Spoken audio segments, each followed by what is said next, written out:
Right guys, so it's 3 in the morning and it's my start of the practice for Predatour. So down there, it's William the Whippet, and going to let him out for a wee and then go on my merry way to Holland. Catch you on the road guys.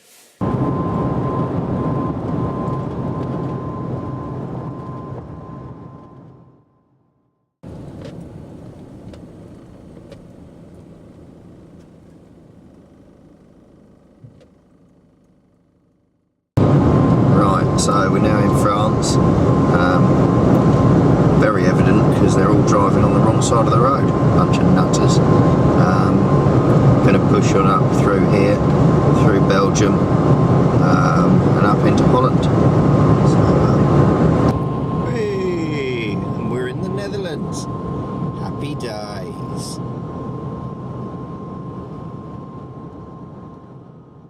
Right, so we've arrived. In the distance there, over the top, is Holland's Deep. So that's the famous bit for the big perch, and this is the campsite that we're staying on. So this is like a restaurant area here and bar right there, and then this is our cabin. Inside the cabin, there's Mr. Thomason, my partner. So we have got kitchen area, beds, so 3 beds in here. Ooh. Seating area, desk, lounge chairs, telly, dining table, another bedroom area. Toilet, shower, drying area. So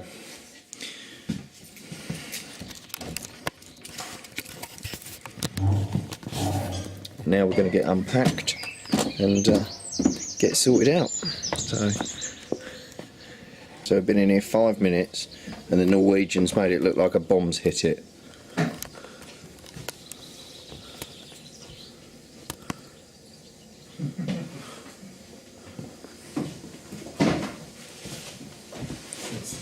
Crap everywhere. Crap everywhere, yeah. Very expensive crap though. Rods everywhere. Absolute rakes of them. Ridiculous amounts of lures. We've got far too many lures. But you never know what you're going to need. And it's boat cleaning time. I like Vidar Thomason to earn his keep, so let's see him in action. There's my little beauty. Come on Norway, scrub! Scrub it! I want to see my reflection in that boat. Look at these. This is the normal Dutch car wash. Absolutely magic. Unbelievable.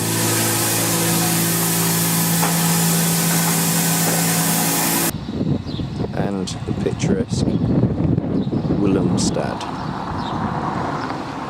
Absolutely stunning place this. I just absolutely love it.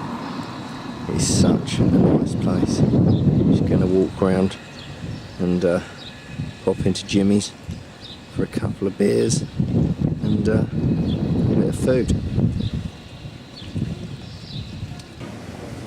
If you're going to eat out here, this is the place. Jimmy's.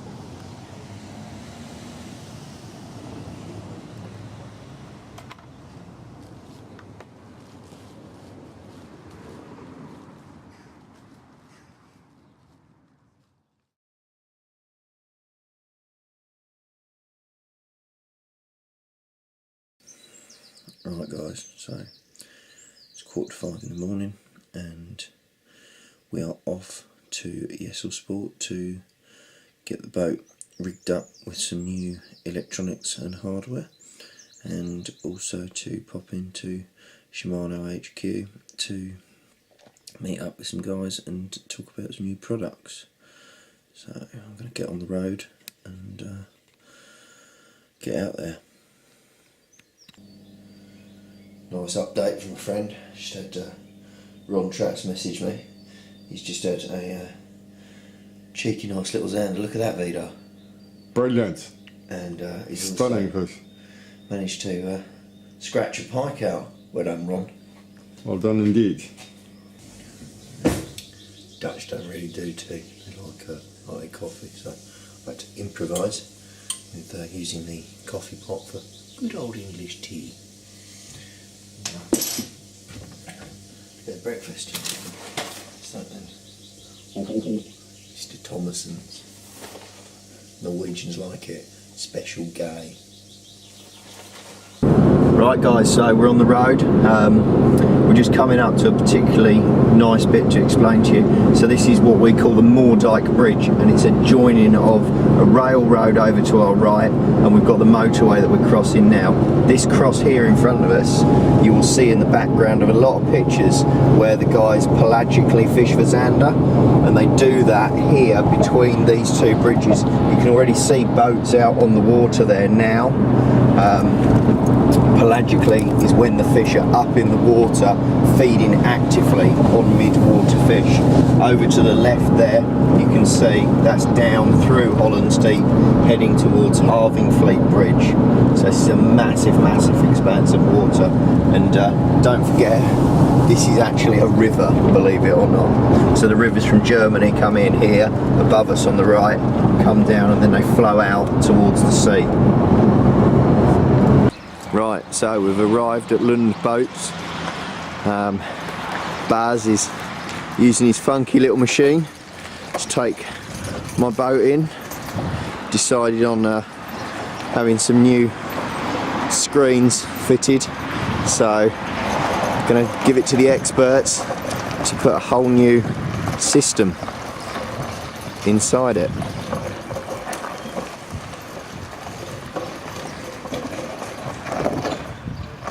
So, off and into the workshop.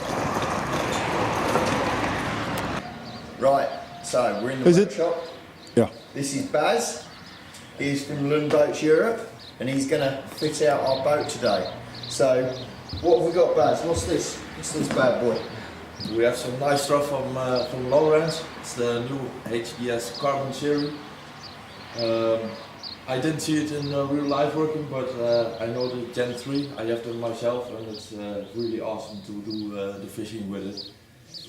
So I'm going to put this 12 inch, I want to put this 12 inch on the back as my main screen, and the advantage of the 12 is I've got a lot more space, so I can split the screen, bit of structure, bit of sonar, bit of down scan, and then I'm going to put my current, and this is what you're used to, this is the current 9 inch. Gen 3. I'm going to use that as my map unit on the back of the boat, and then this 9 inch carbon, I want to put this up the front. Where do you reckon, where would you place it on the front of the boat? You see, you fit out these boats all the time, so... Yeah, normal place to put a fish finder in the front is on the right side. Okay.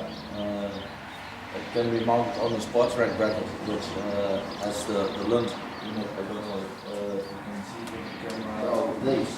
Yeah, you have one there. Yeah. It's a plastic bracket and you can mount it everywhere in the boat. That's an option to mount your fish finder also on it, or we mount it directly to the front deck. But that's a choice which the customer makes. Cool. And this bad boy?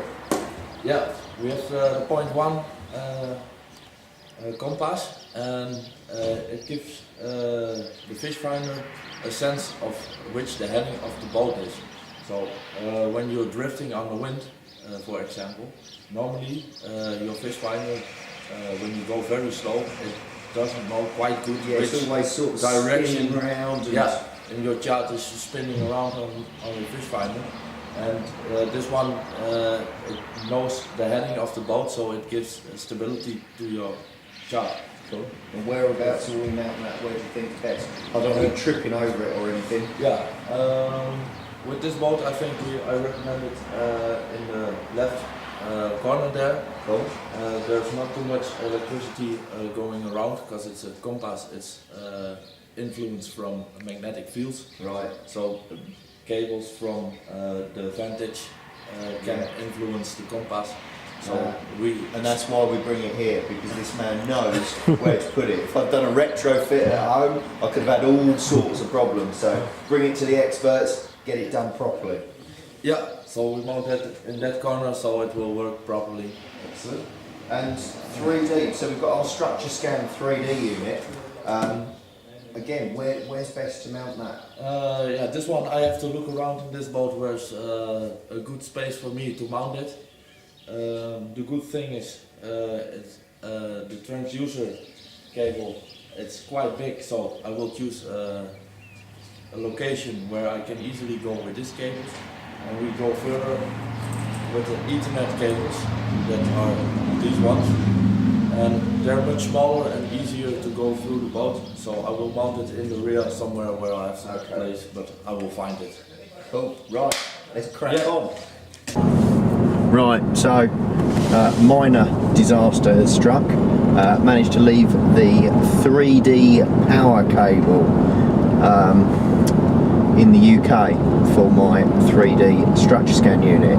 So just to add a bit more dramas to the journey, we're now going to turn up at the Shimano headquarters, then we've got to drive back to the Lowrance offices in Drawdeck, where hopefully somebody can help us out with a 3D power cable, and then we've got to go from Drawdeck right the way back up to Lund Boats. So I think today we're going to probably manage to have done a whole tank of fuel in here, which is about 80 quid's worth. So expensive day. Oh, the joys of owning boats. Right, so we've arrived at the Shimano offices. Follow me, let's have a look how good it is in here.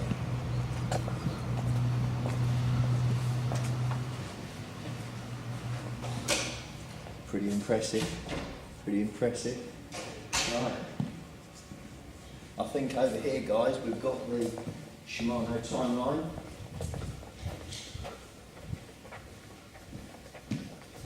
So starting right from the top where they established the Shimano ironworks, going through to the presidents, all the way down.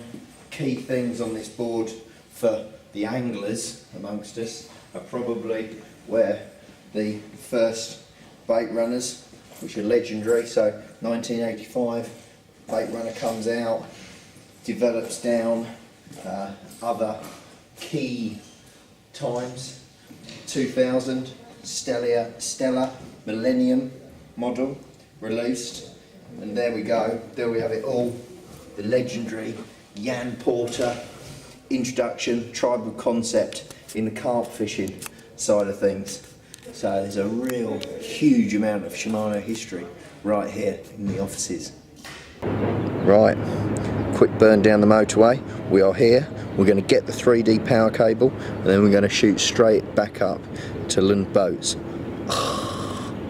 Everybody. It's afternoon, so we've just done 400 miles, and no, we've done 450 miles, and 450 miles. yeah, and God knows how many litres of diesel, and we've popped in to see the amazing Willem Stolk and his lovely lady Nancy. Welcome in Holland. And the crazy dog James. The Predatour next week. So Matt is here already for how many days? 10 days or not? Yeah, 10 days. 10 days fishing, so it will be good. I have all of his stuff, so I take that for him. I save it, and he gets it when he's finished Predator tour. Bye bye, guys. Right, guys, I'm going to have to wrap it up now, so hopefully you've seen it. I know it's a little bit boring, it's not loads of fishing, but tomorrow I'm going to get out on the water, get fishing, catch you some fish. But I'm also trying to show people who don't understand what this is all about, all the effort that goes into it, and just record some of the scenery and some of the stuff that we see and do when we come out here to practice for competitions. Cheers for watching, guys. Thanks a lot.